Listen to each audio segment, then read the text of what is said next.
So now we're finishing up chapter 35 in Genesis, and I just think this is so powerful if we can really grasp this perspective.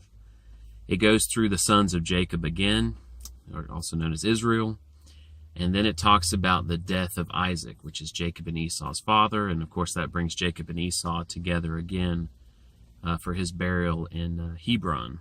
I'm assuming I'm saying that right, which is also where Isaac's mom is buried. But what this really made me think about was just imagine Isaac seeing his sons, and especially seeing the sons of his son Jacob, who was chosen by God to continue this plan of redemption for the world through Israel, that we would get the law, we would get the prophets, and that would make way and prepare us for the Messiah who would be born in the lineage of Jacob, who is Jesus. And then, so just imagine what Jacob saw when he passed away. I'm not sure if, Isaac. Imagine what Isaac saw or heard about, because I don't know if the sons of Jacob were there.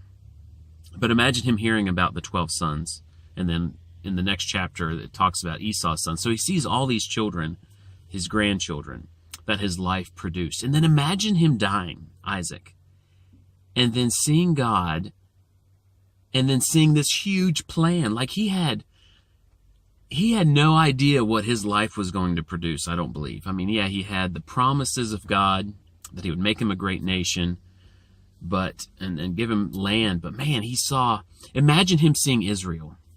Imagine him seeing the history of Israel that we know about now, and the 12 tribes. Imagine him seeing, the bad things that happened through them and to them. But imagine him seeing the purpose in it all, the law and the prophets, and then Jesus. And imagine him seeing the explosive growth of the church, and that, man, finally God's law is in the heart of men after Jesus rose from the dead, and we finally get to be born again. Imagine him seeing the 1,000-year reign of Christ, which he is going to be a part of. He'll be back in a resurrected body. Imagine him seeing the new heaven and the new earth where there will be no tears anymore. So just imagine what Isaac saw when he died. And so think about your own life. What is your life like? What are you going to imagine for you whenever you pass away?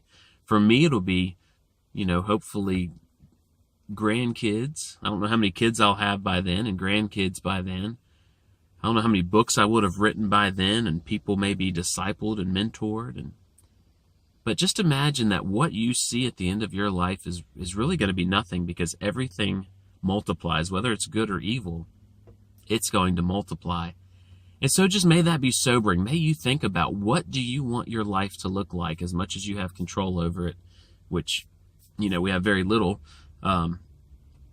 But it doesn't matter, because God will work all things together for your good, as long as you abide in him and his word abides in you. Do that. But maybe God's given you vision for your life. What are you trying to accomplish before you die? And then think about, what is your life going to produce thousands of years from now if God tarries, or maybe hundreds of years from now, that what you do, the impact you make in this world, is going to multiply even more. So I think that's sober. That'll sober us up. Think about what you want to accomplish before you die, and think about, if God takes his time coming back, how will what you did on earth multiply and become way bigger than you could have ever imagined?